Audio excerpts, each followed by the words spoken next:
But we should perhaps be more circumspect. I mean, I'd like to think people did just use their horns, as per the road code, which is to warn of danger and to warn of your presence. But I guess they can be used to help people along if they haven't seen the lights has changed. And I'd encourage people to be more courteous and to only use the horn when you really need to, and don't give it a big blast if somebody's just slowing, hasn't seen the light change. Try and be as gentle as you can. And I think if you just touch the horn, people realise you're just trying to give them a wake-up call rather than just, blaring on the horn for 3 or 4 seconds, which is often not required, Yeah, no, that's good advice, except sometimes you try and touch it gently and something feeble comes out, doesn't it? Yeah, that's true. That can be embarrassing, yeah. Roger, can I ask a question? Yeah, please do. Are you allowed to honk at people if they cut into your lane in front of you? Not to necessarily warn of your this is one of my bugbears. Not to warn of your presence, but to say that was a bit rude, wasn't it? Not really, no. And we wouldn't recommend that. It's not in the road code. You could use it to say, look, have you not seen I'm here? I was about to hit you, get out of the way in terms of... Can I pretend that's what I mean? Yeah, you could. But okay, I will stop doing it. Thank you. That's good information. I will stop doing it. The trouble is there's no way to let your feelings out. Oh, there are so many ways to let your feelings out. No, but what Roger's saying is that there are only certain times you should use a horn. No, which is fair enough. And I didn't know that, actually. I thought you were allowed to use it to express displeasure, so I shall stop doing that. Well, no one's going to arrest you. I'd just suggest deep breaths and a calming influence. Maybe some calming music on the radio, and we'd all get there a lot quicker. Much better idea. Just relax. Roger, you're the ideal driver. You know that, Roger, don't you? Oh, of course. I know, I said a lot. Roger Venn from the AA. I don't know. Why don't car companies give you these options? Why don't they give you, the options of 3 horns, and one of them, they have different emojis attached to them. Horn, one will be sort of happy. Horn. I mean, maybe you want to encourage or congratulate another motorist for something they did very well. And it sort of it blows them a kiss, and then I guess that's the Tinder horn. Well, that's another thing, right? Instead of freezing your eggs at the age of 35, it could be a way to meet other motorists. Meet them in traffic jams. So you want a range of horns like a range of emojis? Yeah. Well, I mean, we all agree that it makes sense, and the road code only says you have to use your horn in this emergency way because the horn has evolved to sound really stern and angry. Yeah, exactly. But if it didn't just sound like a Hitler rally, if there were other emotions and nuances, then we could communicate better on the roads. Well, when AI takes over the cars and we're just passengers, we'll have that whole range. We'll be sorted. That whole panoply of sound, won't we? We'll be absolutely sorted. They'll all talk to each other and there'll be all manner of sound effects. Very jolly, happy place. Why not an America's Cup in Queenstown before we go? It was Russell Coots's idea originally. He's got a holiday home nearby, and the Park Street Yacht Club has proposed a race on Lake Wakatipu with the Cup Village located in Kelvin Heights. I saw that news come through today. All right then. And do I have time for this topic? I was going to talk about a related topic of how Auckland's going to pay for an infrastructure upgrade ahead of the America's Cup defence, but I don't really. Well, we need to pay for it anyway, regardless of the America's Cup. We're not paying for it for the America's Cup. We're paying for it for all the people that live here and need it. Yes, but the light rail... That would be followed by an aggressive honk on my horn. Very good. It's a Friday, and so we'll leave early. Alan Reid, very nice to have your company. Pleasure. And Rabin Khan, always nice to see you. And good luck on the road. Thanks, Jim. Enjoy Palmy. Thank you, Alan. Enjoy Palmy. I'll say hi to everyone from you. Thank you. Thanks, everybody. Have a lovely weekend. And it'll certainly be a great game of rugby. John Campbell is coming right up with checkpoints.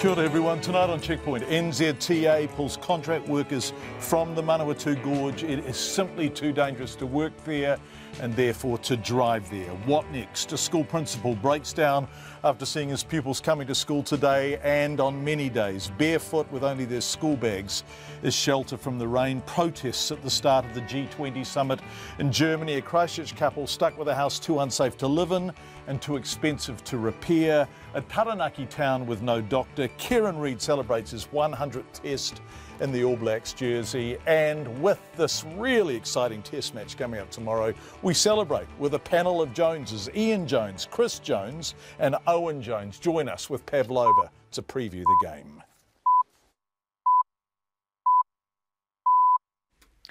RNZ News at 5 o'clock. Good evening, I'm Anna Thomas.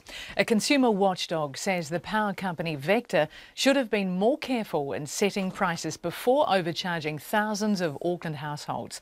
The Commerce Commission has found between 2014 and 2015, Vector overcharged a third of its residential customers nearly $14 million. The company has agreed on a settlement to avoid court action. It will reduce the amount of revenue it earns by nearly $14 million starting next year in April and keep some residential prices the same for the next 2 years. The Chief Executive of Consumer New Zealand, Sue Chetwin, says Vector should have known better. This is not the first time Lines Company has been pinged by the Commerce Commission, so I think they do have to be careful in their pricing. I mean, they are monopolies. Sue Chetwin from Consumer New Zealand. A law expert, former Prime Minister Sir Geoffrey Palmer, says it would be an abuse of executive power if the government changed legislation to force swaps of conservation land.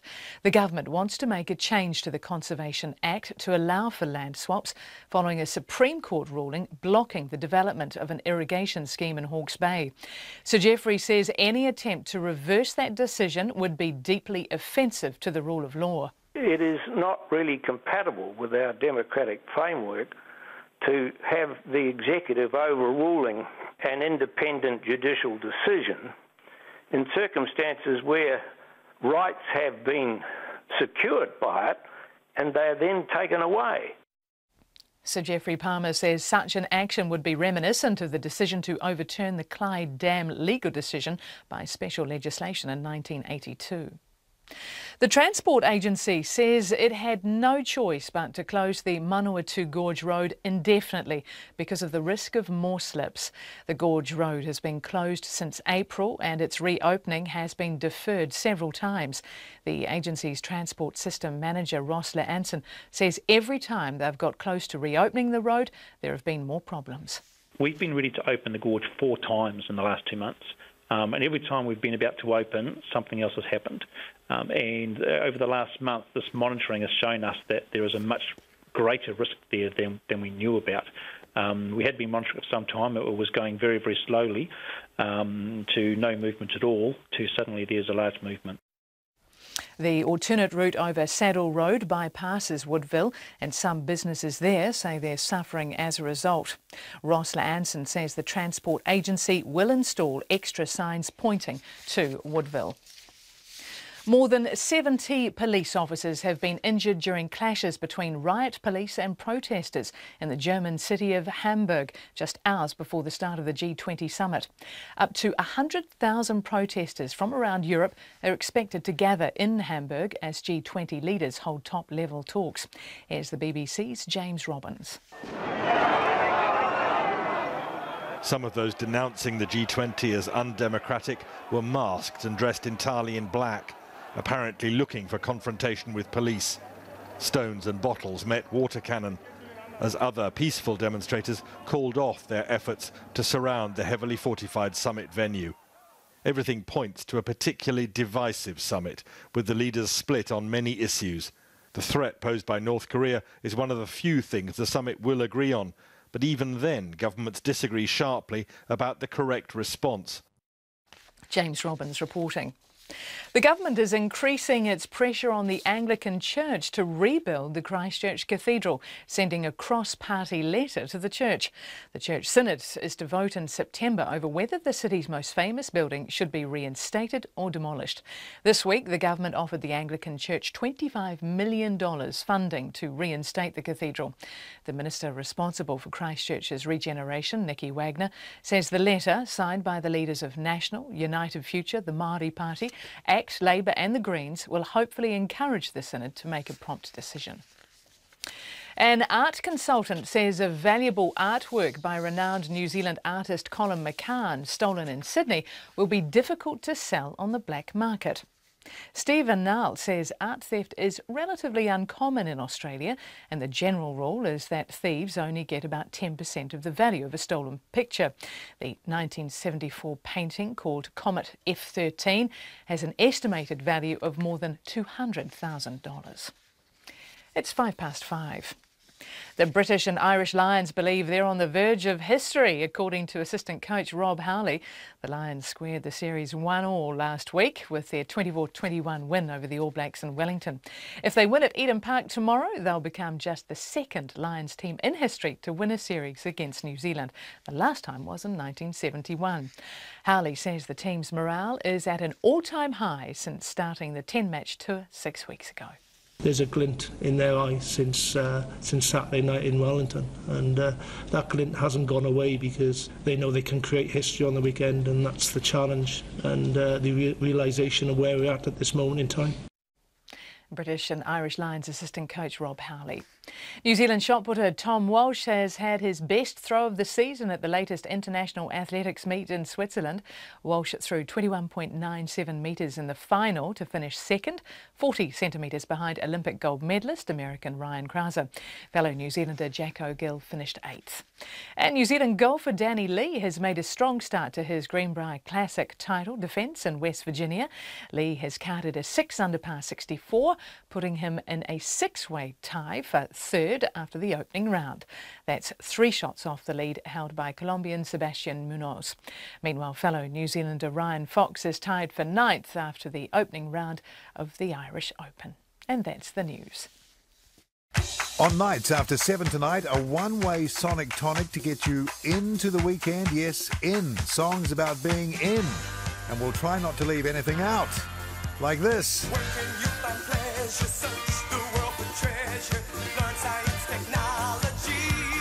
We'll catch up on the big effort to replant vast areas burned in the recent Port Hills fires in Christchurch. Friday night is Country Life Night, and there are our other regular features tonight on nights right after the news at 7. RNZ National. And now the short forecast from Met Service to midnight Saturday. Northland, Auckland and Coromandel Peninsula, scattered showers, some heavy today and late tomorrow. Waikato to North Taranaki, also Bay of Plenty, Taupo, Taumaranui and Taihape. Often cloudy, isolated showers clearing in Taihape overnight. Gisborne and Hawke's Bay, rain easing to a few showers, becoming fine tomorrow afternoon. South Taranaki to Wellington, also wided up, cloudy periods, increasing fine breaks tomorrow, but a few showers about Kapiti and Wellington during the evening. Nelson and Marlborough, often cloudy and a few spots of rain. Buller, Western, Fiordland, rain developing about Fiordland this evening, spreading elsewhere tomorrow morning, then gradually clearing. Canterbury, Otago and Southland, high cloud increasing with a few spots of rain tomorrow morning. Icy conditions inland tomorrow morning as well. And for the Chatham Islands, showers. RNZ National, it's coming up to 8 minutes past 5 and you're listening to Checkpoint with John Campbell. Thank you very much indeed, Anna Thomas. Coming up on the programme tonight, children from families where money is so tight they're arriving at school with no shoes, no coats and no breakfast in their stomachs. And this school is in rural New Zealand. Also tonight, the G20 and insurance nightmare from Christchurch, stuck between a rock and a hard place, this family, and the Lions v the All Blacks. Remember, New Zealand hasn't lost 2 rugby tests in a row at home this century.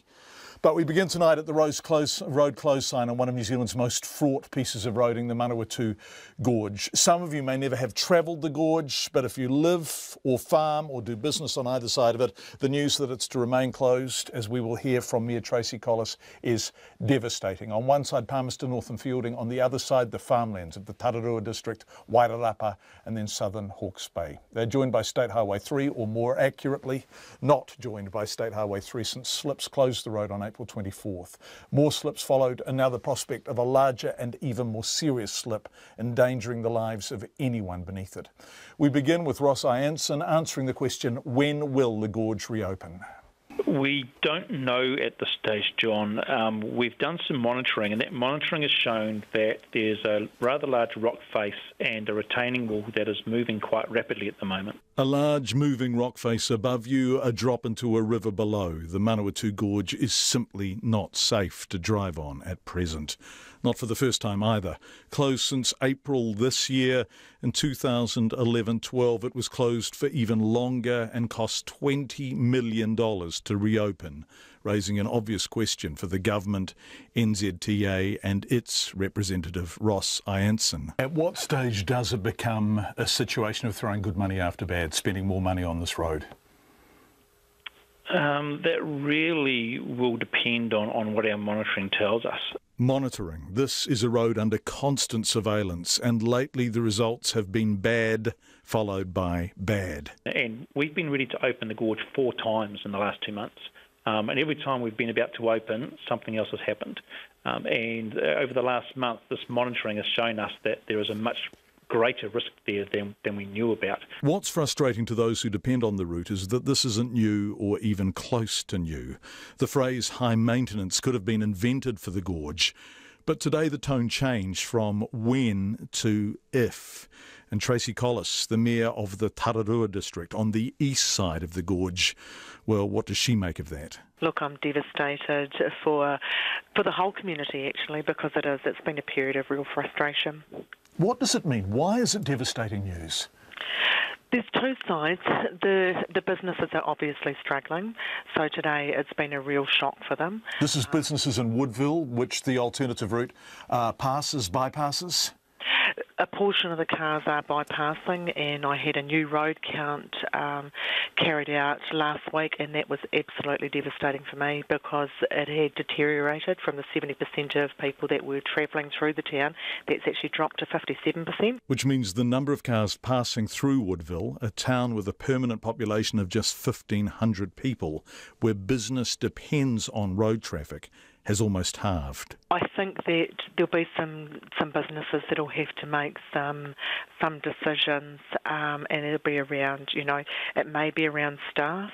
So layoffs potentially, like Kaikoura in the south, although on a smaller scale, the road keeps the town afloat. The alternative route, called the Saddle Road, doesn't pass through Woodville.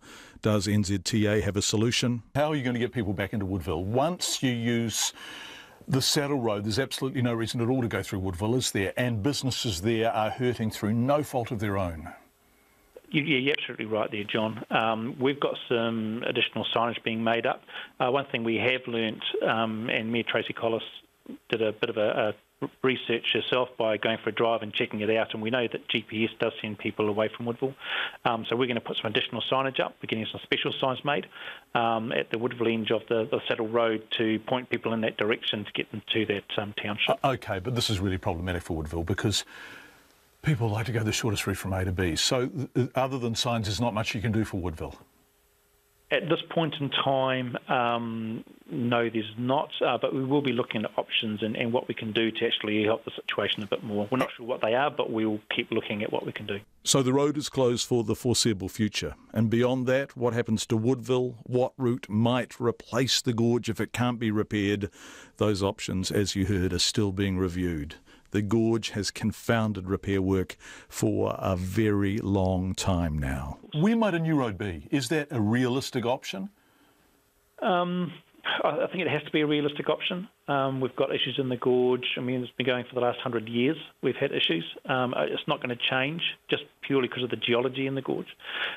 So we do have to find an alternative option. And if we look at the map, and I've got it up on the screen in front of me, and we go from point A to point B, where is your A and where is your B for the alternative route, for a new road entirely? What areas are you looking at? We'll be looking both sides of the gorge, so we're looking north in the Ruahine Ranges and south in the Tararua Ranges. And have you done costings on those routes? Back in 2012, there was a report that had 4 options. They involved digging through some of that material that's now slipping and issues for bridges and things like that. And they came back at around between 120 million and 1.8 billion. So they're very wide-ranging, but they may not be the only options we can look at. So all of this is very much a work in progress. Obviously, we will keep an eye on what's happening with the Manawatu Gorge. We've just heard a short time ago that a very large slip is also blocking the Waiōeka Gorge between Gisborne and Opotiki, and the road is likely to be closed for up to a week. Now, anyone who knows that part of the country will know the detours are very much longer routes. We'll get details and come back to you, but the Waiōeka Gorge between Gisborne and Opotiki is closed. A charity that supports financially disadvantaged children says their waiting list is the longest it's been in 5 years. Kids Camp provides food, shoes, wet weather gear and healthcare products to 646 low decile schools, but there are another 51 schools waitlisted for their support. And whilst many are in our largest cities, there's a growing number of schools well outside the main centres seeking KidsCan's support. One of them is Te Karaka Area School, inland from Gisborne on State Highway 2. In fact, as it winds through the Manawatu Gorge, which we've just reported is now closed, we called the school's principal, Gordon Pepere, at lunchtime and asked him to describe the students in the school grounds outside his office. I've got kids who arrived this morning barefoot, and it is not tropical out here today. And speaking with a couple of my kids, I check on a couple of families regularly just to make sure that they've had something for breakfast and that they've actually got some lunch today. So those are some of the things that we're dealing with at the school. And I actually haven't been here long, so I've only been here about 12 months. So those are the sorts of things that part and parcel of the job that you have to support our kids with to make sure that they can enjoy the day while they're here. Gordon, what do you want from KidsCan? What sort of support do you need for those kids? I guess the real thing is I'm very cautious because at the end of the day, I know there are probably some schools and kids who are worse off than we are, but I want to be able to support the kids that I know their parents are trying hard. We've got, our parents out here try to do the best with what they can. But for some of my kids coming to school and their raincoat is their school bag over their head, it's very hard to watch. Gee, a bit emotional here. But it's just being able to give those kids the basic things that will allow them to enjoy being at school and be able to live as a kid, enjoy their learning, and know that that we can actually provide some support for them without denting the mana of that individual or their families who try hard and don't really want a handout, but they want to know that they're doing the best that they can for their kids. It's exhausting, isn't it? And I can hear it in your voice that... yeah, I guess I'm sort of struggling a bit, but it is what it is. Yeah. And what is it that you struggle with most of all? What is it that makes you feel such anguish about this? What's getting to you most of all? I think one of the biggest things is when we sit down, when I have to sit down with kids and talk with them about, there's an issue with their behaviour, and so I take them away and sit down. And you don't look at the behaviour. What you do is look at all the factors around it. And a lot of it comes down to I sit down with the kids and I guess we sort of lead to the things, have you had breakfast this morning? And when you get the kid says no, and then so the next question is, well, have you got anything for lunch? I've already eaten it. And it may not be a hell of a lot. So, you look around for something, whether it's in my bag, whether it's in the staff room, fridge, whether it's food that the school gets. You try and give as much as you can to that student, but the thing is they don't want other people to see that you're actually feeding them. So you've got to do it and allow them to have their mana intact. And I guess that's make them feel good about themselves. They don't want to be seen as someone who's deprived. They want to think that they're normal kids, and so it's around that. But we do what we can to ensure that that those kids can get the best opportunities to do well for themselves. Mm. And hopefully, we'll be able to do that. And organisations like KidsCan, they come under a lot of pressure, those people, and I take my hat off to them. But unfortunately, in a system where kids, poor kids are not a priority for our government, it's hard. It's really hard. Do you worry about them in the holidays when you're not there to, give them some kai? You do. You always do, because for that couple of weeks, you don't know where they're going to end up. You don't know what's going to happen. And we always know that. This year we're operating a holiday program, but I know that some of the kids who who can't afford to come will be fringing. So, it's a matter of taking our resources and directing them elsewhere so that, for a period of time, these kids, if their parents do have seasonal work, then the parents are going to toss them and say, well, do I stay at home with my kid or do I try and go and earn some money? And so we need to sort of be thinking about, well, what is our priority right here? For me, it's about making sure that these kids are safe. That safety thing is critical.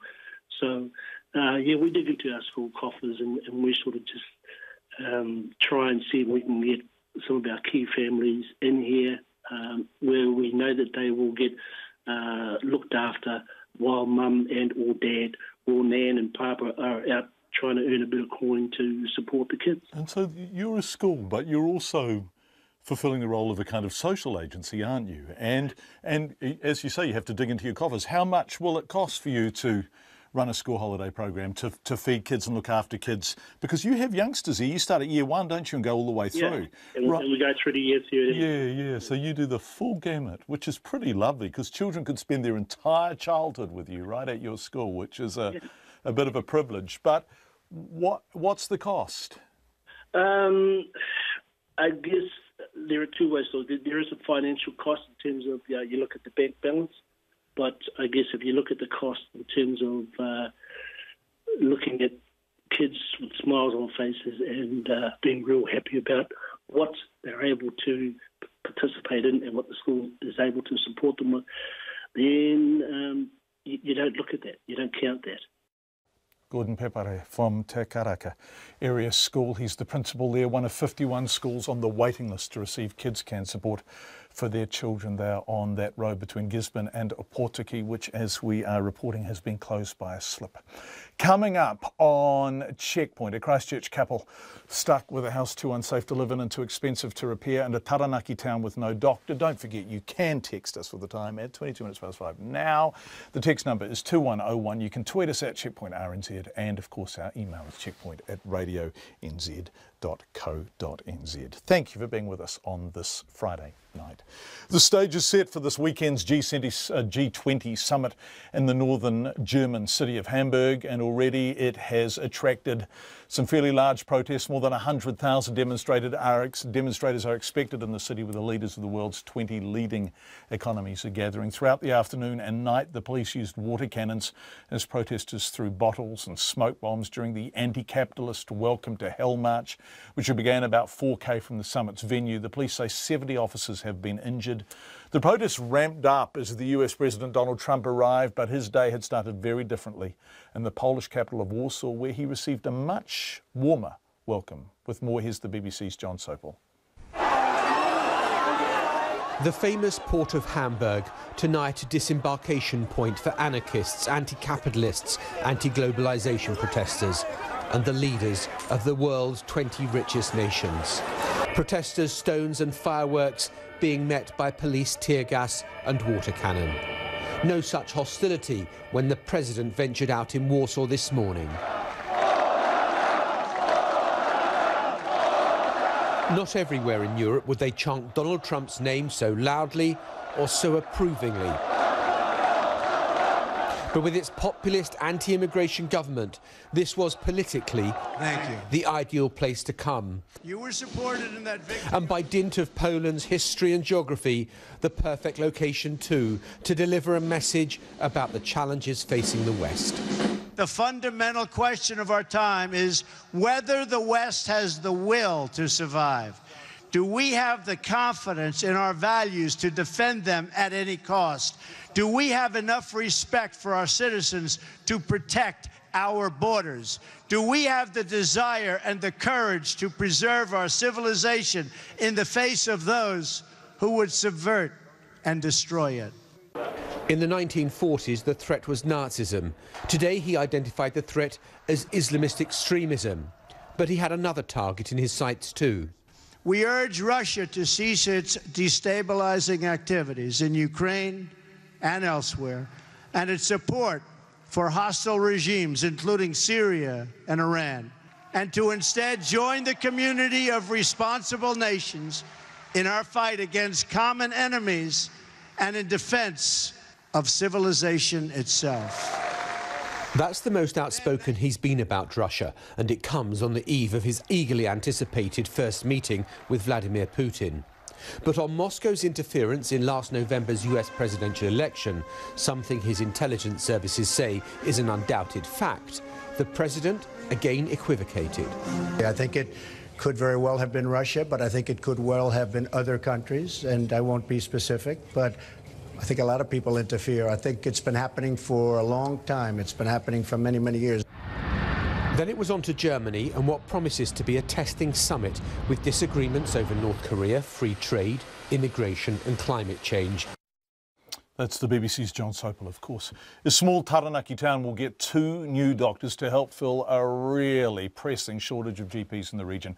But residents will have to wait more than 3 months before they arrive. The doctors will step in after the only full-time doctor at the Patea Health Centre left earlier this week. But, as Adriana Weber reports, they won't be staying for long. Alison Mudgway has been living in the community of about 1,200 residents for several years, often making the 3-minute drive to take her husband Peter, who has diabetes and kidney disease, to the local doctor. But last Monday, the centre's only regular full-time GP left, leaving Mrs Mudgway and other residents stunned. Shocked. For the ones I spoke to, they were shocked. They went, what? We've got no doctors. I went, no. What are we going to do, sort of thing? Especially if they've got a heart condition, or the ones who are on diabetes, who's had cancer, who have to be on certain medication. 2 new replacement doctors, a couple from England, won't arrive until October, and they're only on a 3-month contract. Peter Mudgway says he doesn't know what he'll do without a local doctor. The 20-minute journey to Hawera is outside of his budget, especially as he has to go for treatment at least once a month. Wife and I are on an invalid's benefit, so we wouldn't be able to go. Travelling a long distance or anything, we're not able to, so we'd be isolated. In other words, we'd just fall through the system, wouldn't we? Because we couldn't go anywhere that would have a doctor. But the Patea District Community Medical Trust says some patients can be seen and treated by a nurse in the interim, and routine prescriptions will still be available, though patients may have to wait longer. The Rural General Practitioners Network spokesman, Rob Olsen, says it's been difficult to get people to work in Patea and other small towns like it and keep them there. Since 2012 and 2014, we've had 2 long-term GPs leave that clinic. And then in 2015, we had a further 2 short-term GPs who we had placed leave the clinic. So it's an ongoing process, really, and this is the case across a number of areas in rural New Zealand. The president of the Royal New Zealand College of GPs, Dr Tim Malloy, sees the doctor-to-patient ratio in Taranaki is one of the worst in the country. He blames the shortage on an ageing workforce, difficulties finding opportunities for spouses and families, and problems with how and where doctors are trained.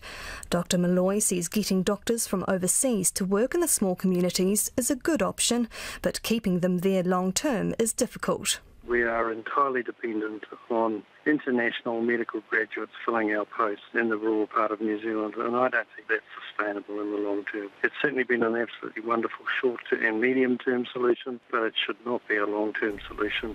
He wants a push to recruit medical students from rural communities and train them there. We need to have reflected upon what the needs of, say, the Taranaki region are, and have recruited our medical students from the region and ultimately trained them back in the region to the point where they would then practice in that region. Now, that simply just hasn't happened because of the model of training that we've had. Dr Malloy says having no GP in small communities is demeaning for patients and can put them off seeking treatment for their health issues. For Checkpoint, Adriana Weber. The world's largest airborne observatory has returned to New Zealand for a 4th season to gather data from stars, planets and galaxies that can only be observed in the Southern Hemisphere. Sophia, the stratospheric observatory for infrared astronomy, is a modified Boeing 747 with a 2.5-metre telescope inside. NASA astronomers will be using the telescope for 28 different flight missions during a 7-week deployment in Christchurch. Our reporter Maya Burry took flight on Sophia. All right, let's get started. I think we've got everybody in the room. We got the flight number 415 for Sophia. This is the mission brief. All right, timeline is we're going to close the door at 4:40. So let's get everybody out there no later than 4:30 today. All right, let's see who we have. We have Gucci, who is our pilot tonight. and Newts, who's our co. This team of scientists, pilots and technicians are usually based in Palmdale, California, where they study objects light years away on the Sophia, the only plane of its kind.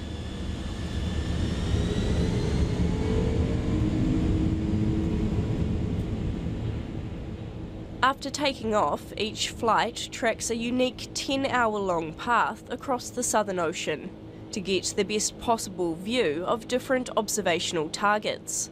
Project scientist Kimberly Eniko-Smith says it flies at heights of up to 45,000 feet, so the telescope can see things in space that would otherwise be blocked by water vapour. The higher you get in Earth's atmosphere, you get above the water vapor. So we're much further above the clouds, and that allows us to actually detect infrared light. So the access to the southern hemisphere and really good skies brings us down south. Dr. Eniko-Smith says Christchurch is an important base for the Sophia, as it can take advantage of the long dry winter nights. She says the work done here is vital in helping to answer important scientific questions. We're after questions like, what are we made of? Where did we come from? We're studying our Milky Way galaxy, our neighboring galaxies, the Magellanic Clouds. We're even studying other galaxies, plus the stars that are forming within our own galaxy, understanding their birth, their life cycle, and their death. And then by that, we understand how we came to be. The project is a joint venture between the German Aerospace Centre, which built the 19-ton telescope, and NASA, which runs the Sophia program. The flight's mission director, Randy Gracious, says the technology on board is groundbreaking. From a technical perspective, this telescope is remarkable. It's unique, the only one in the world. The fact that they can keep this telescope locked on to a specific point in the sky, even with turbulence, I mean, if we're bouncing around, the entire plane is bouncing around, the telescope stays fixed in an inertial part of the sky, like it as if it were a satellite. Truly phenomenal to see that. On Monday, the Sophia will undertake a mission to better understand MU69, a rocky remnant of a planetary formation beyond Pluto. MU69 will become the farthest object ever encountered by any spacecraft in 2019, when NASA's New Horizons probe races past it.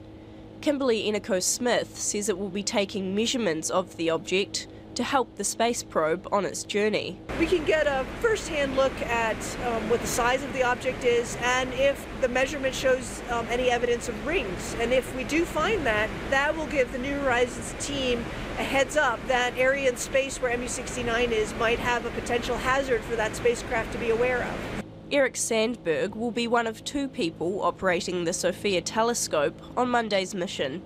He says there has been a huge amount of planning for the flight. It's heaps of work. It's weeks and months of planning and meetings and more meetings and emails. And your hands won't be shaking as you're flipping switches? They're always shaking. You always want to do a good job. You know, a lot of people are looking, and so, you know, there's always that little bit of nervousness. The Sophia team is 2 weeks into their New Zealand deployment. They will return to California after their last flight on August 9th. For Checkpoint, Maya Burry.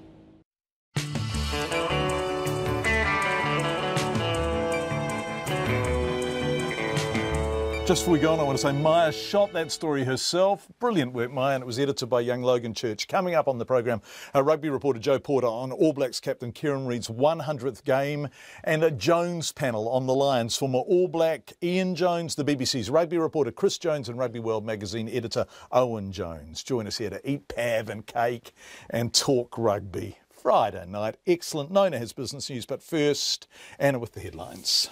The Auckland Power Lines company Vector says it was wrong to overcharge thousands of customers.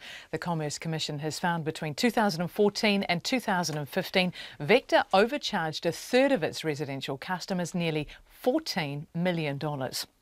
Former Prime Minister Sir Geoffrey Palmer says it would be an abuse of executive power if legislation forced swaps of conservation land. The government wants to make a change to the Conservation Act to allow for land swaps following a Supreme Court ruling blocking the development of a Hawke's Bay irrigation scheme. Work on the road through the Manawatu Gorge has been completely stopped because a massive slip could come down at any time. The Gorge Road has been closed since April and its reopening has been deferred several times. A cross-party letter sent to the Anglican Church has increased political pressure to rebuild the Christchurch Cathedral. The Church Synod is to vote in September over whether the city's most famous building should be reinstated or demolished. Research shows the number of children exposed to second-hand smoke in cars has risen despite overall smoking rates dropping. The Otago University Public Health Department says 1 in 5 children ride in a car with a smoker each week. And for Māori children, that's nearly 1 in 3. 6 people are dead and at least 22 are missing in floods and landslides in southern Japan. Parts of Fukuoka on the southwestern island of Kyushu were hit by 593 millimetres of rain in 48 hours. The Japan Meteorological Agency says the rain has resulted in one of the biggest natural disasters in decades. And a $200,000 artwork by renowned New Zealand artist Colin McCann has been stolen from a house in Sydney. Police say the 1974 painting of a night scene called Comet F13 was taken on Sunday as its owner moved house along with a set of stereo speakers. And that's the news. Thanks, Anna. Let's turn to Friday Night Business with Nona Peltier, who is sitting beside us looking wonderful. Nona, thank you very much. I know we don't make those comments about our colleagues, but you do. Right. A business consultancy says more needs to be done to help start up tech companies keep up with international competitors. What's been recommended? Well, we've been talking about this week, you know, and anyways, it keeps coming up. I think it's the flavour of the week. Yeah. So the story is basically that we have a lot of tech companies, young ones, that are not listing on the market because they're put under a lot of pressure to return profits rather than focus on growth and developing a competitive edge in this big global environment. And development's what it's about. Surely that's why you're investing in a startup, right? If you're, it sort of goes together. Startup company. So now another report's come out this week from PwC, an innovation report. They're saying, look, it's really important that the government, boards, and larger companies start taking a more active interest in these startup companies and nurturing them. Nurturing innovation, backing development, rather than saying from year 2, show me the money. And some are doing this. Vodafone, for example, they have a program which is now their 2nd year. It's called the Zone X1, actually, is how it's spelled, but it's pronounced Zone. It's quite clicky, you know, Zone. There's a word for it, and I'm not going to say it on national radio. Some years before we'll get away with saying that word, Nona. Okay, well, you just keep that. Save that thought for a few more years. Okay, in any case, they've got 10 companies that they're nurturing. This is their 2nd round of companies that they've looked at. They said there's really some interesting ones there. They're giving them about $150,000 to get started. They have high hopes for them. The last batch generated $8.5 million in revenue over a short period of time, also created 25 jobs and really got a good start. So this is something that big companies, an example of what big companies can do to help the smaller ones. This is quite important, especially with all the, artificial intelligence, Internet of Things, which we also talked about earlier. Yeah, that's right. Anyway, so that's the big story for the week, and I guess we have to finish off with the markets, how the markets finished? It was quite a quiet day, wasn't it? Really quiet, and partly because people are waiting for the U.S. labor market data. Right. This is going to be quite critical. So what's going to happen there? We don't know. We're going to find out later Saturday morning, which is Friday in New York. And then NZ Top 50 Index, it fell slightly. It's been doing this all week, up and down a little bit here. Just under 0.1%, so hardly at all. Down 7 points, only 7,622. Again, very close to that record high. The dollar, steady 72.9 US cents, 96.1 Australian, and 56.2 British pence. So we'll have a whole lot more stuff next week. Nona Peltier, ending our week of business. Thank you very much. Have a fantastic weekend, Nona. Thank you. Right, in a moment, a panel 12 years in the making. Former All Black Ian Jones, the BBC's rugby reporter Chris Jones, and Rugby World magazine editor Owen Jones give us their thoughts on the Lions tour ahead of the deciding test tomorrow night. What a game that's going to be. Yes, a Jones panel on the Lions. There won't be another Jones panel here until 2029. But let's first go to Eden Park, where Kieran Reid will celebrate his 100th test match tomorrow. He's the All Blacks captain, by the way, if you're not a rugby fan. Our rugby reporter Joe Porter was at this afternoon's captain's run, and I asked him if it was possible that Lions fans might outnumber All Blacks supporters. Well, who would have thought the All Blacks' fortress Eden Park unbeaten in 23 years? But the answer, John, is yes. British and Irish Lions fans have snapped up tickets all this week. There's thousands of them heading out to New Zealand this week, probably some on their way as we speak. Last-minute ticket holders to, I guess, try and witness a chance of them making history. So 20,000 plus Lions fans expected at Eden Park on Saturday night. The ground holds 45,000, so there's a real chance the Lions fans will outnumber the New Zealand fans. And not only that, we know how vocal and loud they are. It could seem like the All Blacks are playing a match at Twickenham or Cardiff even. Yes, that's very exciting, although it would be helpful if the All Blacks fans made some noise. I don't know why we're so parsimonious on the noise front, but we're going to have to lift it a little bit. Let's talk about one of the special things that's happening over and above the game itself, and that is Kieran Reid playing his 100th Test match for the All Blacks. What did he say about that, Joe? Yeah, well, he joins a very exclusive club of only about 7 or other All Black centurions, and it is a real milestone in this day and age to play 100 tests, especially as a forward where the game is so brutal. And of course, Kieran Reid is looking forward to this 100th test, but as a captain and as a skipper and as a leader, he always likes to take the focus away from himself. And while he says it's going to be a special match, he knows that this game is about the team and about getting the win. It's yeah, pretty cool place to be, mate. I never expected to be in this position, I guess, and yeah, the biggest thing for me is to go out there and do my bit and help the team and get the win. That's what we want. Kieran, growing up, when you were in the Garden, who was your 100th Test match against when you were playing in the Garden, and does it sort of take it on to this now? I don't think I played 100 tests in the Garden, but in the backyard, but it was probably my first test, mate. I don't know. I think it was just about pulling on the jersey. It wasn't about who it was against. As a kid, you just wanted to play for the All Blacks, and that's probably was a dream. It's pretty awesome to be living the reality right now. Kieran Reid, 100 tests tomorrow night, but as, of course, he was constantly pointing out throughout that media conference, it's about the game and the team. Both teams, in fact, Joe. I asked you this last night. You've been to the captain's run. You've heard the coaches speaking. Have you fixed on a final score? Who is going to win and by what kind of margin? You will make no doubt this game is the most pressure-filled game the All Blacks have been in since the 2015 World Cup final. There is no doubt about it. So they're going to try their best to, I guess, shed that pressure and just focus on their role. If they can do that, if they can control their own aggression and desire to win and shake all those butterflies, of course, overcome the Lions crowd, I think in the last 20 minutes the All Blacks should be able to pull away. And, of course, the impact of their bench should give them the impetus to win. So I think in the end, if the weather stays like it is at the moment and the heavens don't open too much, the All Blacks should win by 15 points. I'm picking something around the lines of 28 points to 12. Joe Porter, our rugby reporter, this is a bit of a treat for me because in the studio we have 3 Joneses and I'm absolutely delighted. Owen Jones, the editor of Rugby World magazine, thank you for coming. No problem at all. Wonderful to have you here. Chris Jones from the BBC, who's been on Checkpoint before via the phone.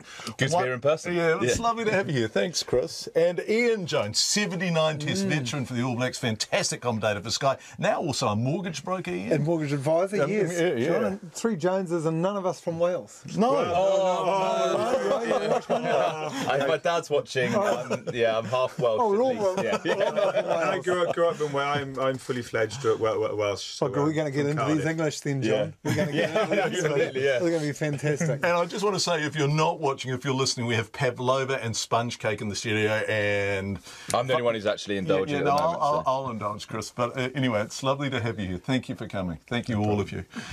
Isn't it exciting? Ian and I were talking before Chris and Owen arrived about the fact that we would have preferred to be 2-zip up at this stage of the tour. But ain't it great that it's 1-1? How good is it? Isn't it, Well, the funny thing is, having spoken to, cabbies, people in shops, there are a lot of Kiwis that are actually quite pleased. They almost think it's a bit of a novelty, coming into a 3-test series and for it to be one each. Believe it or not, I don't know if they've picked up the accent and they're trying to get some money off me, but there are some people who are very, very excited by it. It's been 8 years, isn't it? So since you lost at home, and people just really wondering what's going to happen next. Yeah, I think the Lions fans couldn't have hoped for better than this. You know, to take the most optimistic Lions fan to think that they'd be 2-0 going into the Eden Park third test. So this is the best case scenario for all these Lions fans, for us in the media looking to sort of sell the Lions tour to back home. Okay. To be at 1-1 going into the third test, it's kind of dreamland, because I don't think many people thought the Lions were going to win last week, given the way the first test went. It took a big leap of faith, and obviously the 14-man issue was massive. But for it to be going into a third test decider, for all those fans, and it's just good for those fans coming out. I was in Wellington last weekend, and they were dancing in the rain. I was thinking, this is a bonus, because they were coming out for a brilliant holiday, and now they've got some glory to go with the holiday, and that's just has given a real sense of just. I think these fans who have travelled, spent life savings, they kind of deserve that in a way. So I'm chuffed for them. I couldn't agree more. And also, I want to say on behalf of New Zealand, and I hope people know that this is in completely good faith. I'm not just being polite to our guests. What great fans. What fantastic travelling fans. Generous, deferential to the point. Sometimes you want to say to the Lions fans, oh, you don't have to be so nice about the All Blacks.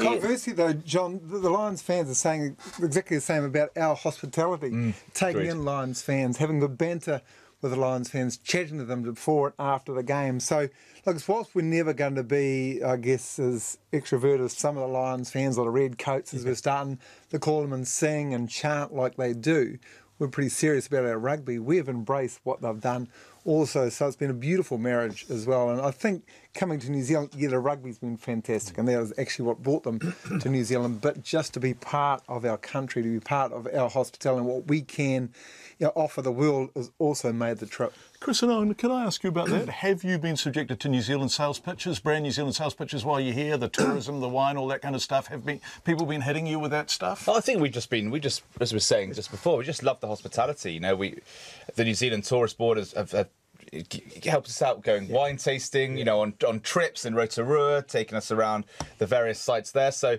I just think it's my first time in New Zealand, and I've absolutely loved the country, and the hospitality's been fantastic. And I think with the New Zealand fans, I was actually surprised in Wellington how noisy they were. And I think the red card forced the New Zealand fans into thinking, wow, we can't just sit back and expect things to happen now. We've got to get behind our teams. So you had the Lions fans going for it, the New Zealand fans going for it. And I think it made for a brilliant atmosphere. And I think, on and off the pitch, we've just had a great time. We are good hosts, though. Yeah. Let's be honest. And we do like hearing these stories because we're a little country down here, so we do like people coming to our beautiful country, and we're very biased and we think it's beautiful. But you guys are proud of your country, aren't you? Absolutely you know, proud. What New Zealanders do, they do really well. Rugby, wine, coffee, yachting, craft beer. Craft beer. Not mention the craft beer. Have you drunk a bit of craft beer, Owen Jones? Beer. They speak to it like they do about wine. It is a real passion of theirs. But I was just about to say that it's the kindness that I've been shown. I've kind of sometimes, that's my first time in New Zealand, I've looked a little bit out of sorts, on a bus, you only got a $50 bill, so the guy behind me, I'll pay for you, don't worry about it. And the driver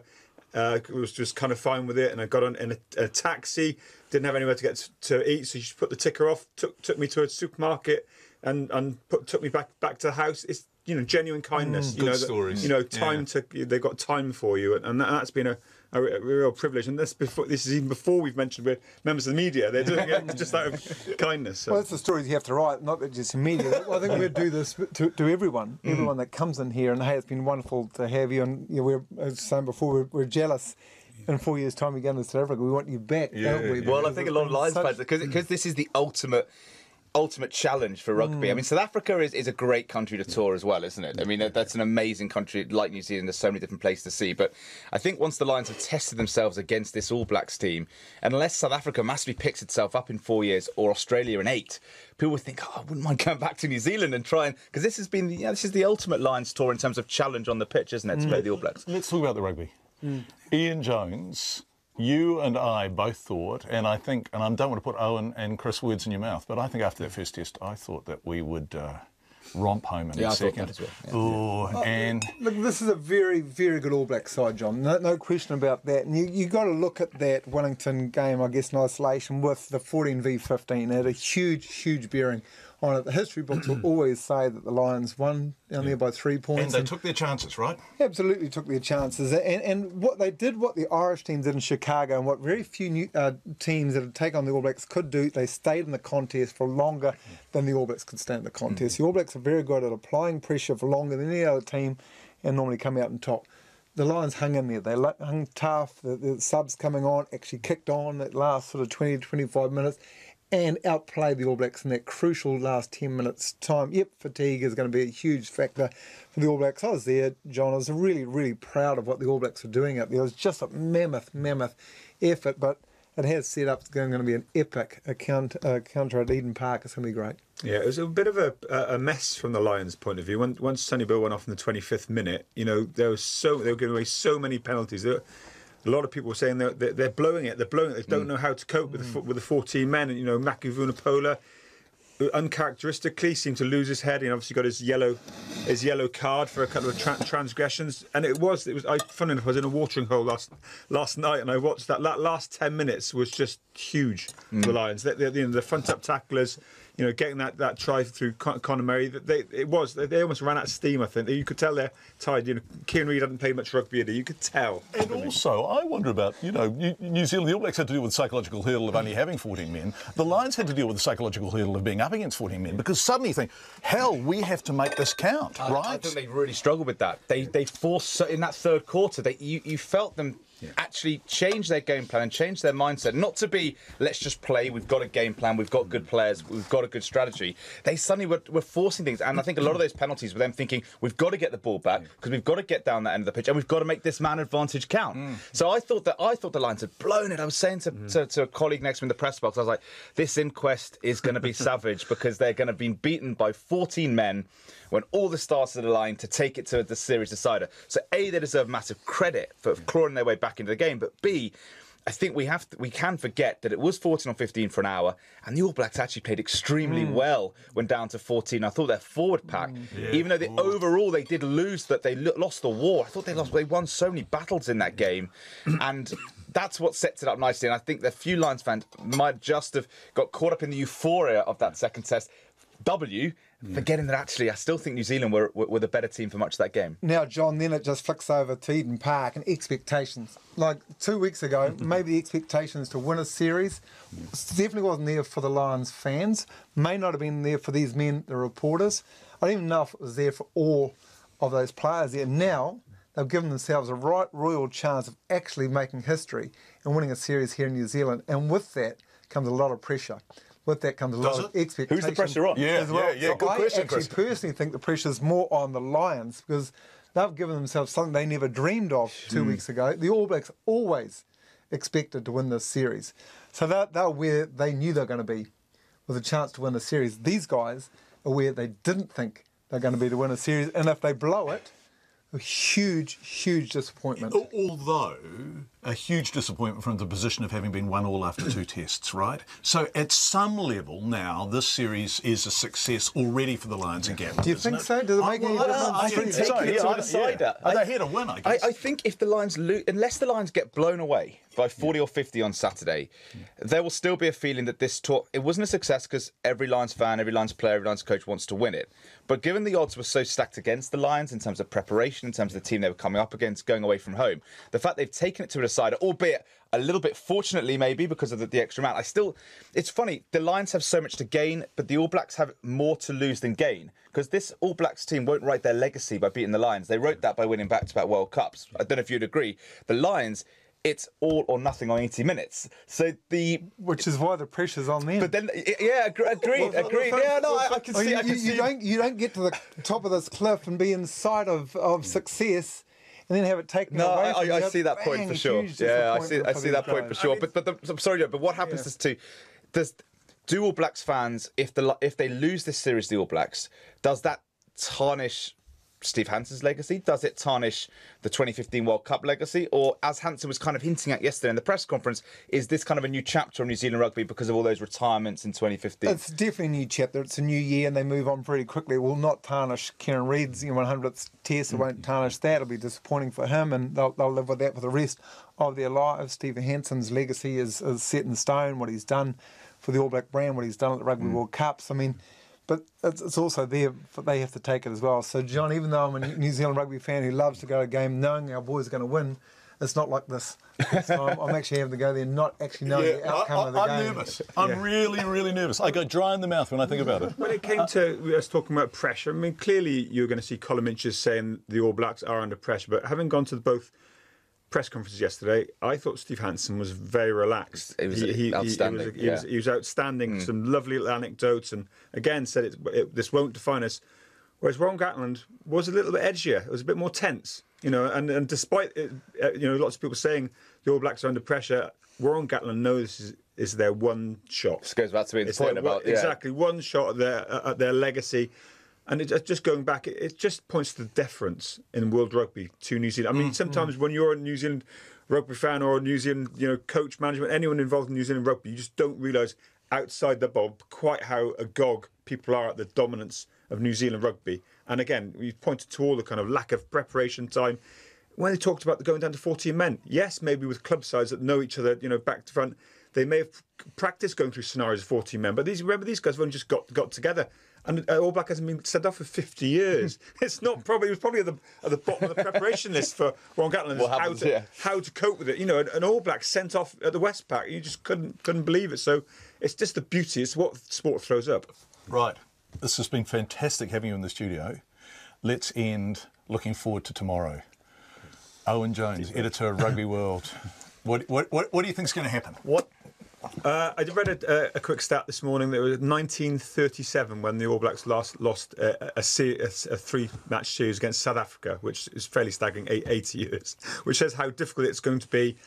I can see the All Blacks grinding it out and winning by between 7 to 10 points, but the Lions will go down gloriously, heroically in defeat, but I think they'll just have enough for it. Yeah, I'll go along with that. I think we'll look. If I had to put money on it, I'd say the All Blacks win by 10. But what you will get from any Warren Gatland coach side, as Ian Jones was saying, in a decider, did it in 2009 as an assistant coach, did it in 2013 in that decider in Sydney when all the tide was turning against the Lions because they lost that second test and everyone was going, this is going to end with the Aussies winning and it'll be a disaster for the Lions. He pulled it around then. So they'll be physically, mentally, perfectly prepared. I just would have to back the All Blacks by 10 points because I was really impressed with the All Blacks, even with 40 men, and they were great in the first test as well. My expectations for the All Blacks put on the clinic, my expectations for these guys to go out there and start like we haven't started before, and it's not about that 20 minutes, it's about the last 20. Look, I will not be surprised. In fact, I'll be really, really hoping that it's a 20-point victory margin by the All Blacks. I think they are that good. I think this is a team that hadn't been in the situation before, the Lions, and how they handle the speed. If we can get that, they have to take out Sam Warburton. He was fantastic in Wellington, so we need to sort of target him and slow down that ball. But this is an All Black team who are very, very good at nailing the moments. Didn't nail them all in Wellington because of other circumstances, but this is a good All Black side, John. Good Lions team. We've got a lot of respect for them, but this is a very good All Black team playing at our home of New Zealand rugby, and there's an expectation from me and a lot of us that it's going to be a good margin, a hard-fought margin, but a good margin. What a fantastic tour it's been. And thank you for coming. No, thanks for having us. Thank you for coming to the studio. Ian Jones, 79 Test veteran for the All Blacks. Played over 100 games for the All Blacks back when the boys used to play midweek games. Yeah, I did. It's unbelievable. It's unbelievable to me too, mate. I still pinch myself. I didn't mean it like that, bro. Slightly less esteemed. Alongside him. Chris Jones has been filing for the BBC, and I know having a wonderful time. Thank you so much. What a lovely job being the BBC's rugby man. My giddy. Good fun. And if you like rugby, the greatest job in the game surely is being editor of Rugby World, Owen Jones. Not too bad. It's not too bad. Thank you very much. Thank you for coming, and may the best team win tomorrow night. Yep. Thanks. Gosh, it's going to be a cracker of a game. So that was Ian Jones, Chris Jones and Owen Jones, but many people are commenting on the utterly magnificent cameo from Bridget Burke in her glorious polka dot dress, who came in. She just was a bit worried that the boys weren't eating anything, and people are saying the feedback is wonderful. John, 4 men discussing rugby and a woman comes round and serves them cake. Back to the 1950s. We should point out that Bridget is a producer on this show and a senior one and is magnificent at her job, but Bridget is also the world's greatest baker, or one of them. The PAV was made by the programme's executive producer, Pip Keane, but Bridget was just worried no one was eating it. And she's a bit old school on the hospitality front, so if you were watching, Bridget just came in and started cutting up sponge cake and serving it. Yes, it did look somewhat reminiscent of the 50s. Loving the serving of sponge, keeps it normal, yummy looking sponge too. Thank you for your feedback. It's going to be a cracker of a game tomorrow night. But the feedback we've received tonight, which is really moving, is about Gordon, the principal at Te Karaka School in, between Gisborne and Opotiki, and he was talking to us tonight about the children who were turning up with no breakfast in their tummies, no school bags as raincoats, no shoes, and being one of 51 schools on the Kids Can waiting list. We have been overwhelmed with people responding to that, saying they want to get in touch with the school and make a donation and contribute to the school holiday program and just chip in one way or another. So we will give you all the school's address, and your feedback is very moving and very heartfelt and lovely, and we are delighted to receive it. Thank you for being such a fantastic group of listeners. And we are going to reward you by putting the recipe to Bridget's sponge cake on our website and Pip's Pav. It's 6 o'clock. RNZ News at 6. Good evening, I'm Anna Thomas. The Auckland Power Lines company Vector says it was wrong to overcharge thousands of customers. In a settlement announced today, the Commerce Commission says Vector will reduce how much it earns by nearly $14 million to make up for its mistake, starting in April next year. Jessie Chang reports. The Commerce Commission says Vector is guilty of overcharging nearly 30% of Auckland households between 2014 and 2015 after introducing new tariffs. It says the company has agreed to earn less revenue and keep some residential power prices the same for the next 2 years, instead of going through the courts. The Commission says Vector failed to switch customers to the best rate, instead leaving it to retailers. The Chief Executive of Consumer NZ, Sue Chetwin, says Vector should have known better. She says power lines companies need to be more careful, as it isn't the first time customers have been overcharged. Call Jessie Chang a hope. The Transport Agency says it had no choice but to close the Manawatu Gorge Road indefinitely because of the risk of more slips. The Gorge Road has been closed since April and its reopening has been deferred several times. The agency's Transport System Manager Ross Anson says every time they've got close to reopening the road, there have been more problems. The agency says now an entire hillside is moving and it has removed all contractors from working there. In the meantime, it says the alternative route, the Saddle Road, will be upgraded to cope with extra traffic. A constitutional law specialist, Sir Geoffrey Palmer, says it would be an abuse of executive power if the government changed legislation to force swaps of conservation land. The government wants to change the Conservation Act to allow for land swaps after the Supreme Court blocked the development of an irrigation scheme in Hawke's Bay. Sir Geoffrey says any attempt to reverse that decision would be deeply offensive to the rule of law. But the Conservation Minister, Maggie Barry, says any change will not apply retrospectively, so would not affect the Ruataniwha Dam decision. Thousands of Japanese rescuers have been digging through twisted wood and mud to try to reach people cut off by landslides.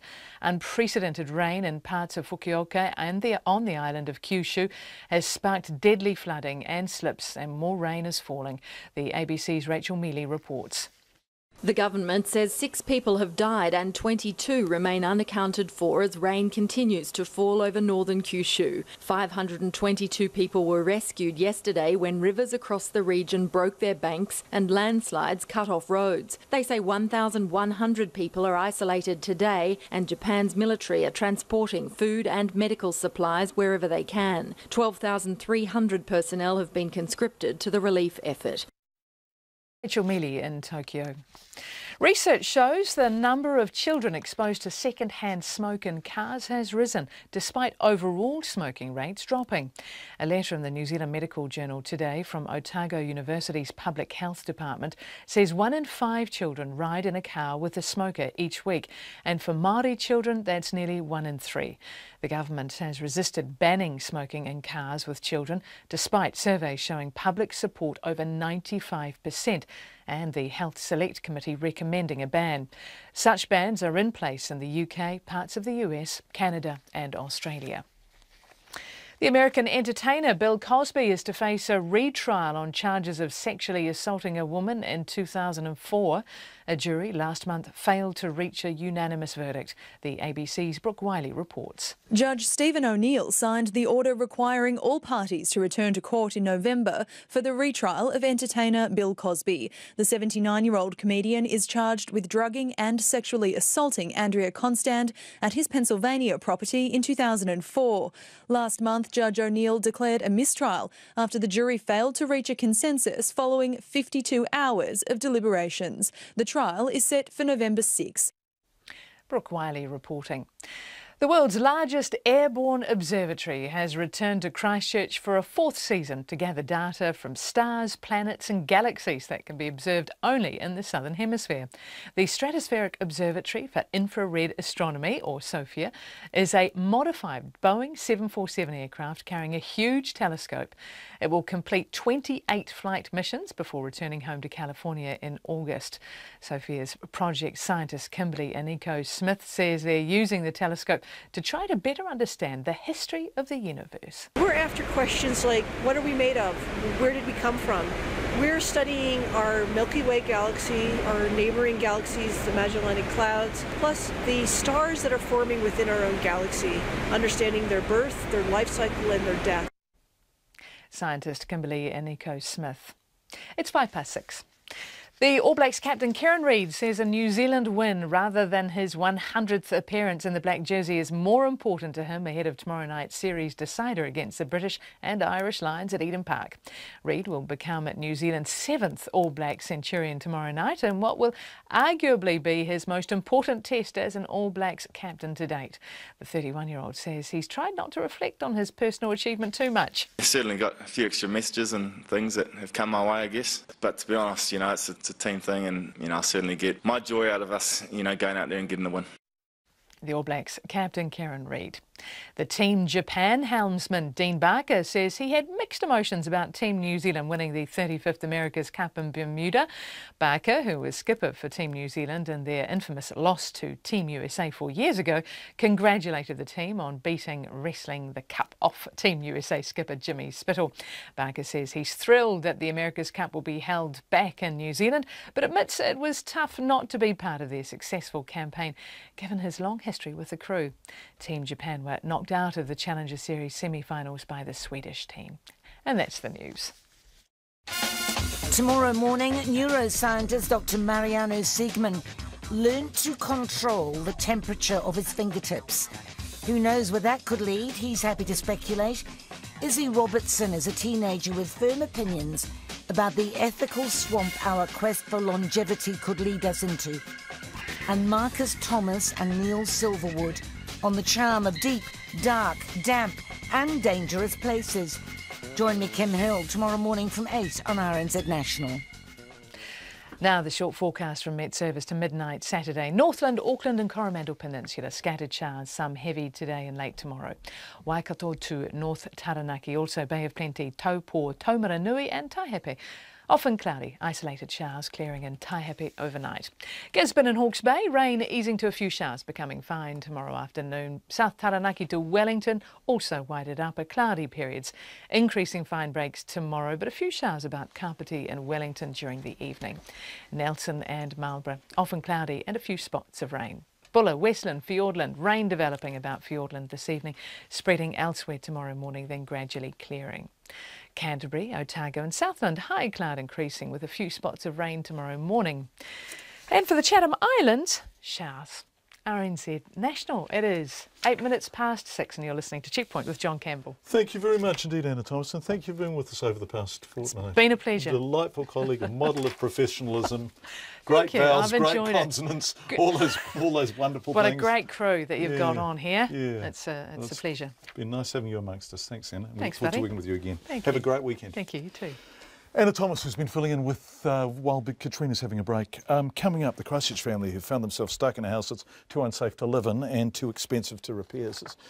An extraordinary situation. We're going there next, but first let's go to the Manawatu Gorge. District mayors are calling for an urgent long-term alternative to the Manawatu Gorge after the New Zealand Transport Agency, NZTA, today pulled contract workers from the road after identifying a large area of highly unstable rock face. The section of State Highway 3 has been closed since April due to a slip, and the Transport Agency says there's a high risk of a hill coming down, basically, and the road has been closed indefinitely. So what will the impact be on the local economy? Linda Stewart is the Central Economic Development Agency's CEO. And Linda joins us now. Are you there, Linda? I am. Thanks, John, for the opportunity to speak with you about this issue. Well, it's nice to have you back on Checkpoint. Last time we spoke, it was going to be reopened, and then it was delayed, and there were more slips. Now it's closed indefinitely. What does this mean? As we discussed last time, John, the gorge is a critical piece of infrastructure for our region, but beyond our region, for our surrounding regions as well. I can't reinforce strongly enough we're the logistics and distribution hub for the Central and Lower North Island. Road freight coming out of our region is twice that of Wellington and 6 times greater than Taranaki. So it's not going to have a small impact. Can you give me that again? What's twice Wellington and 6 times greater than Taranaki? Our road freight numbers. Wow, gosh, so this is... And actually, people have been emailing in and saying, John, you're talking about it as a local road, but obviously, if you want to get across the Hawke's Bay or the Wairarapa from the west coast, you can go over the Rimutakas from Wellington, you can go the Napier Taupo, or you can go through the Manawatu Gorge. And in terms of main routes, that's it really, isn't it? Precisely. And this industry for us as a region is growing. The job growth and the earnings are significant. And it's only continuing, or we hope it would only continue, but this will have an impact on us. I mean, the option that we have at the moment is the Saddle Hill Road. And don't get me wrong, that road is certainly better than it was, but it's not state highway quality in its current form. And if that's the short to medium term choice that our businesses are being faced with, then they've got to change that and change it quickly. I don't know how many of your listeners are aware of the Saddle Hill Road, but let's just say it's a fairly big hill at the bottom of the Ruahine mountain range. It is. So it's costs involved for our businesses trying to get up and over that, John. Yes, and I've driven it, and I'm sure many of our listeners have, but for those who haven't, it is essentially a country road that's had a bit of a facelift, right? Yes, they have significantly invested in it, and it's much better than it was. But for the number of freight trucks that are going over it, and then at peak times for tourism and for the camper vans and the motor homes, it's just not state highway quality the moment. And Linda, if we look at 2011-12, Manawatu Gorge was closed for the best part of a year. It's been closed since April 24th. This is a problematic road. I mean, you only have to look at it to see the potential for slips from above. Are you surprised, and everyone seems to be very polite, and maybe you don't have a sense of frustration, that we are only now starting to seriously look at a kind of long-term plan B? I was thinking about that massive slip that caused such disruption. From memory, it cost about $21 million to fix. It did. But a study back then actually found that it cost our regional economy $62,000 a day. And that was in 2011. So the costs will have increased substantially. Central government is going to have to make a call here. The issue is affecting a region that's much wider than just ours. So they need someone to take a hard look at the numbers and make the long-term decision now, not consult on it. I mean, as the person charged with economic development regionally, I urge them to start a future-proof solution now. It's going to aid our regional development, but it's going to benefit the Central and Lower North Island for many generations to come. Right. Now, I know that you are an economic development agency, not a road planner. So, but what is the preferred plan B? Is there a sense now of what the best long-term response to the loss of the gorge is? At a recent NZTA stakeholder meeting, we had much discussion between them and with industry and ourselves and our local councils about that. We don't have a set plan B in place beyond upgrades to the Saddle Hill Road. It's not my specialist subject, John, but we need to move forwards. We can't push out in parallel a consultation. We need something to happen, and something to happen now. Linda Stewart, who is the Central Economic Development Agency's CEO based in Palmerston North there, joining us live on the phone. Thank you. Lots of feedback coming in from people who say this is a real inconvenience getting from west to west or east to west. It is a very important road. Let's head south to Christchurch, where a family have found themselves stuck with a house that is too unsafe to live in and an insurance payout that is more than $2,000 short of what they need to repair it. This story is a cautionary tale really for anyone considering buying a house that has had repairs overseen by the Earthquake Commission. And it may serve as a test case if it gets that far. So it's not just a house, it is bigger than that. Conan Young reports. Georgia Scott, her partner and their 2 young children moved into their Heathcote home last year. On their first night it caught fire, forcing them out again while repairs were carried out. While these were being done, it was discovered the earthquake damage to the foundations they thought had been repaired by the Earthquake Commission was still a problem. Georgia Scott says after a lot of toing and froing, EQC finally admitted it had failed to pick up on the original damage. Very quickly they went through the process of sending out engineers and geotechs and scope staff and surveyors and things, and they quickly established that, yes, it was as per their original. So they've openly admitted from day one that it's their fault. EQC agreed to pay out close to $130,000, the maximum amount. The couple had gone over cap. This is the point at which a claim is handed to a person's private insurer, which then pays any additional money required to return the house to its pre-earthquake state. Except in this case, things are more complicated. Because the couple only found the quake damage after they had bought their home, and because the previous owners had not transferred to them the rights they had under their private insurer's policy, the private insurer was not willing to come to the party. This means Georgia Scott and her family are more than $200,000 short of the money they need to repair the quake damage to their home. It is heartbreaking. You know, you can't think of anything worse, really, in terms of when you buy a new house. And actually, our words before popping the kids to bed were, you know, this is our forever home. Strangely enough, probably not the ideal words. Georgia Scott says it's a frustrating situation to be in, given they did everything they were supposed to do before purchasing their forever home. I mean, we're plasterers, we're in the trade. I know builders that have bought houses and are in our same situation now, and we did get a pre-purchase inspection, we did get a building surveyor through to do their bit. That's what they're qualified in doing.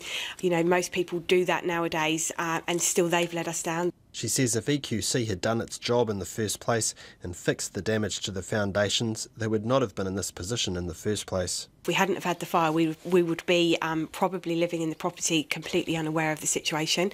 Potentially it would have taken somebody in our situation or similar to come forward and speak out to prompt us to actually look at our property. For now, this family has to make do with living in a sleep-out at the back of their property, the children sharing a bed in a tiny room. It's definitely chilly, lots of condensation. It really isn't ideal because we're in a very confined space and it's not adequate for 2 children, 3 and 5 and the 2 of us, but we're making it work for the time being. We've got no other choice. The couple's lawyer, Andrew Hooker, says EQC originally decided the house needed extensive repairs, but then mysteriously decided to downgrade this to minor work. He says they're now preparing to take a case of negligence against EQC. We're saying that if EQC had assessed the house properly when they first looked at the house and had stuck to that original assessment, the house would have gone over cap, it would have been repaired properly by the insurance company, and they would now be suffering a loss of over $200,000. In a statement, EQC says it has reviewed the case and is satisfied the couple were paid enough to enable them to carry out their foundation repairs. It says the case was handed to the couple's private insurer, which has its own processes for settling claims. In Ōtautahi for Checkpoint, ko Conan Young tēnei. We are going to keep an eye on what happens there. It is potentially a test case, 18 minutes past 6. New research shows the number of children exposed to second-hand smoke in cars isn't decreasing, as the government claims. In fact, it may be on the rise. A letter published in the New Zealand Medical Journal today says it's time for the government to act with around 1 in 5, or at least 90,000 children, riding in a car with a smoker each week. The Health Select Committee has even recommended a ban, and surveys have shown public support as high as 97%. But the government has repeatedly refused to entertain the idea. Richard Edwards, the lead author of the letter and co-head of Otago University's Public Health Department, told Zach Fleming it doesn't make sense. These children need protecting, and what we've shown with our study is that a very large proportion of children in New Zealand are not protected, and if anything, that number is increasing. Yeah, and in this letter you haven't just presented the data and said, here it is. You've actually said to the government, look, these are your reasonings and these are your excuses as to why you haven't implemented any legislation, and here is why you're wrong. So can you please go back and take another look at it, right? Are you still hopeful that you can convince them to change their minds? Oh, very hopeful, yeah. I mean, so the government the Health Select Committee recommended that a law be brought in to ban smoking in cars with children in them. And the government responded in March, and what they said was that current initiatives are sufficient to deter smoking around children. They acknowledged the serious health risks, but they said essentially enough's being done. And they didn't provide any evidence that that was deterring smoking around children. So we provided that evidence, and I think now, hopefully we've provided the evidence, the government will have another think. Say, oh, okay, there's actually a lot of children exposed, and it's not decreasing as we had hoped. So, so we're hoping the government will change their mind. A lot of governments around the world have already introduced this sort of legislation, both at national level, such as the UK, or at state and province level in Canada, Australia, and the US. There's a whole lot of states and provinces. Yeah, as recently as the end of last year, Scotland introduced it. Yeah. $100 on-the-spot fine if you're caught smoking in a car with your children in it. Yeah. I asked Nikki Wagner, the minister in charge, for a response to this today, and she emailed me back and didn't this time choose to say that current initiatives are enough. She simply said that the government is focusing on stopping people smoking, full stop, end game, as opposed to doing anything with this. Do you believe that they can do both at the same time? What I've seen said in government responses recently is that doing that is enough to protect children. And I would say, well, these children actually are being exposed now. You know, they've got a risk of bronchiolitis or meningitis or blue ear or whatever now. Those efforts to reduce smoking and achieve the smoke-free 2025 goal are going to take a few years, even if we're lucky. So what we're saying is that children need protection now. We completely accept the government if it says that it wants to really focus on reducing smoking down to minimal levels, which is the goal. That's great, but we also think that at the same time, let's protect children along the way and make sure they're not exposed to a very hazardous and toxic exposure that increases their risk of very serious diseases. It's Richard Edwards, who's the co-head of Otago University's Public Health Department, talking to our reporter Zach Fleming earlier today. Failed pay negotiations across the Tasman will have reverberations around the world and impact on the international game. Yesterday, the Australian Cricketers Association called off Australia A's tour to South Africa over its pay controversy with Cricket Australia. It's the first time in history the country's cricket players have boycotted a tour, and more than 200 Australian cricketers are now out of contract. Very odd state of affairs. Here's the ABC's David Taylor. Experts say the future of international cricket now hangs in the balance. International cricket is in a very precarious position at the moment, traditional international cricket. Tony Irish is the chief executive of the South African Cricket Association.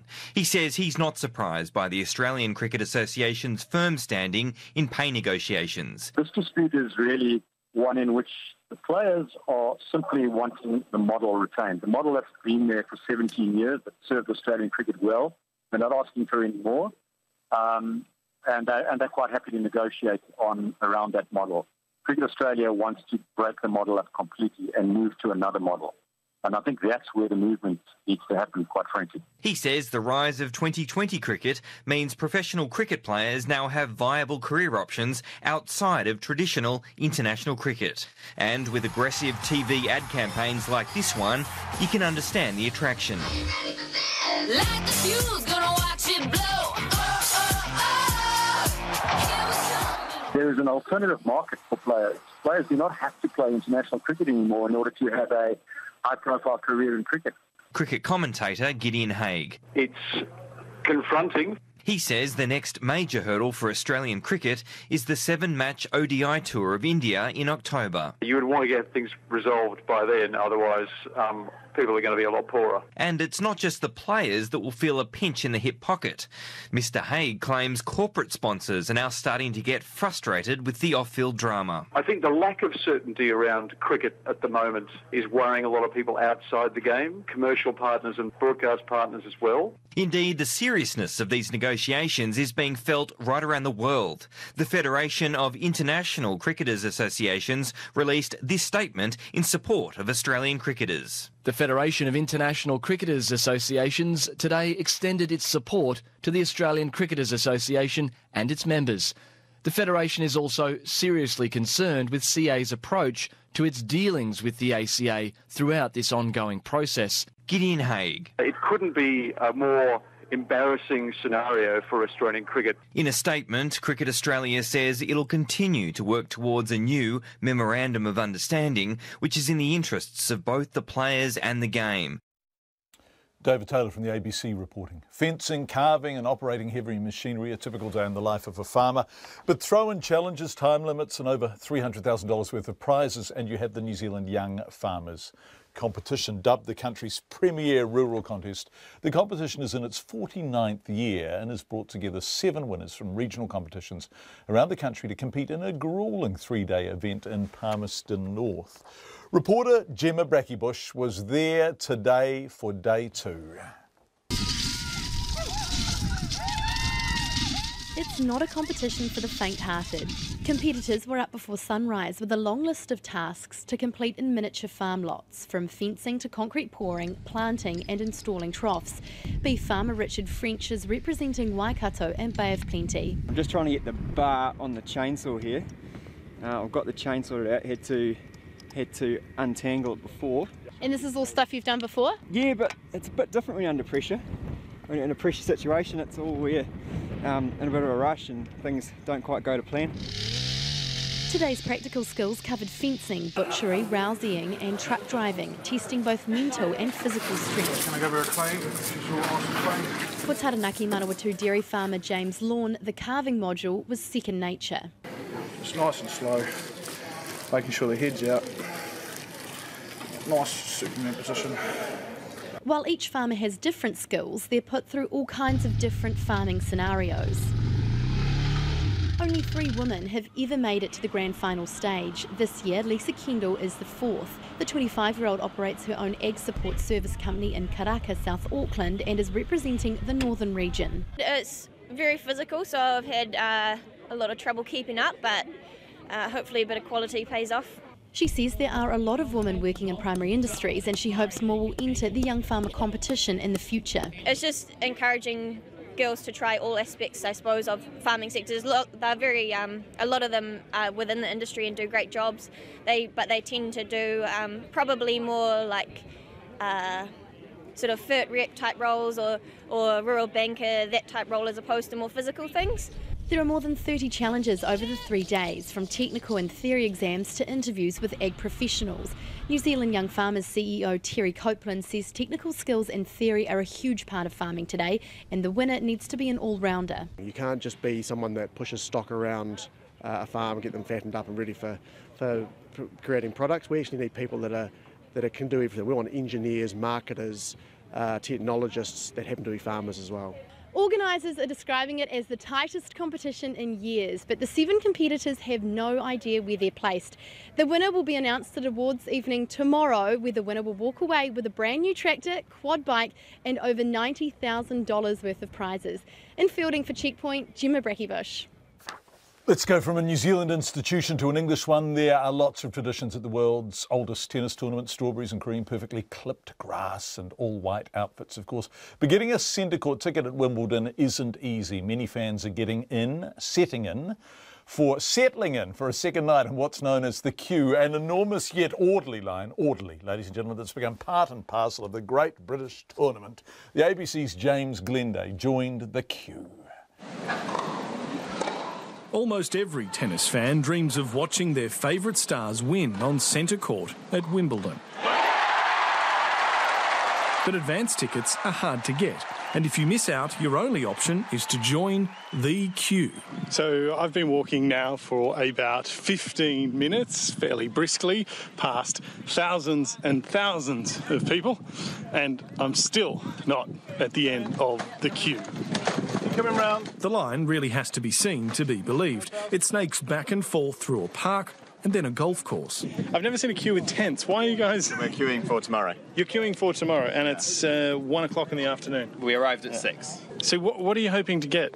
What sort of court tickets. Centre court tickets. See Federer. I'll see Federer tomorrow. Yeah, hopefully Federer and Djokovic is fine. A Wimbledon ground pass usually requires a wait of about 5 hours, but some spend 60 hours out in the elements to see the tournament's best, and even then, success isn't guaranteed. And what number are you for tomorrow? We don't know yet. They haven't given out the queue cards, so we're not actually quite sure. So you don't know how many people are in front of you? No. So you need to be under 500? And yeah, to get centre court, then I think the next 500 is court 1, and then I think anything after that is grounds tickets. But So you've got a nervous wait? Yeah. We have got a very nervous wait, yeah, but we're hopeful. Wimbledon is very British, so of course the queue is governed by stern stewards and even its own special code of conduct. Some rules are obvious. For example, you're not allowed to push in. Others deal with the playing of ball games, the size of tents, and even where pizzas should be delivered. Why are you lining up for 5 hours to watch the tennis? Just to let the kids experience it, really. So it's worth it? I think so. I hope it's going to be. Over the years, the line has grown from a minnow to a monster. But it's the best. It's the best memory. I really love it. Really? You love the queue? I love the whole day. It's the best day in London. The queue is now an event in its own right, albeit one that's really best reserved for the biggest of tennis fans.